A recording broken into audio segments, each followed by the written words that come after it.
par force, ni par puissance. Je suis Vicky Yoma et j'ai un message pour vous.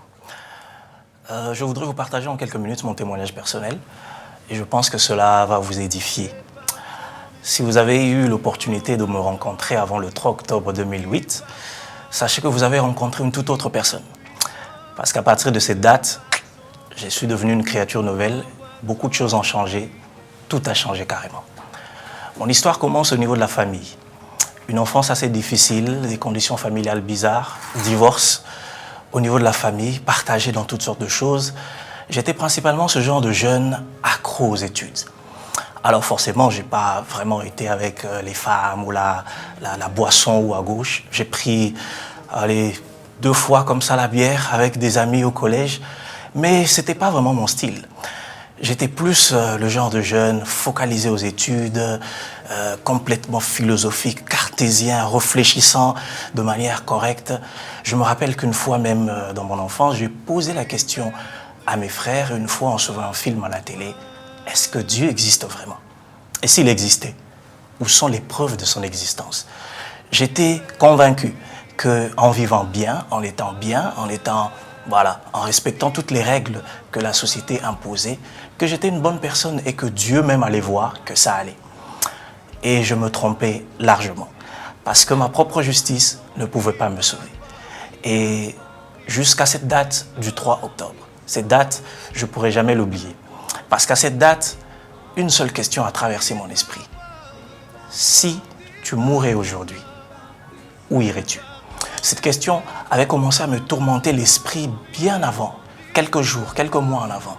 Je commençais à me demander qu'est-ce qui allait se passer si je quittais ce monde.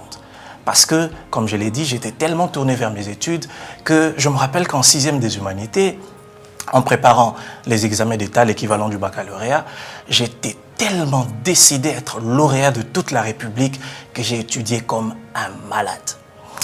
Mais quand les résultats sont sortis, j'ai même pas été leader de ma promotion. Oh, quelle déception. Alors, je me suis posé une question au travers de cette déception-là.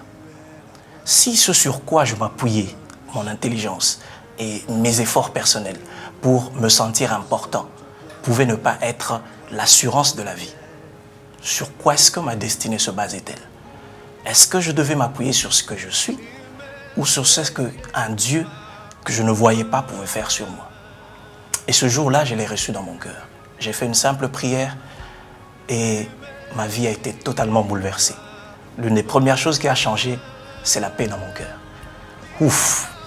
J'avais l'impression d'être transporté. J'avais l'impression que tout allait bien. Il n'y avait pas de problème. J'étais tellement en paix que je pouvais en distribuer. Je chantais dans les rues à cause de Jésus-Christ. Les blessures du passé restant derrière moi, par rapport aux réalités de la famille, aujourd'hui, je suis marié et très heureux de l'être. Si vous aussi, vous pensez que votre vie vous suffit, vous pensez que votre justice vous assure le ciel, je voudrais vous assurer qu'il n'y a un seul chemin par lequel nous puissions rencontrer le Seigneur, le Dieu qui est dans les cieux, et c'est le Seigneur Jésus. Je voudrais prier avec vous.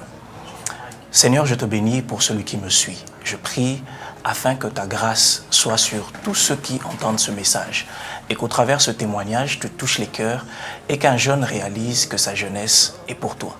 Je prie afin que tu donnes la capacité de pouvoir t'accepter comme sauveur et Seigneur, afin qu'en tant que jeunes, nous puissions te servir et te consacrer toute notre vie.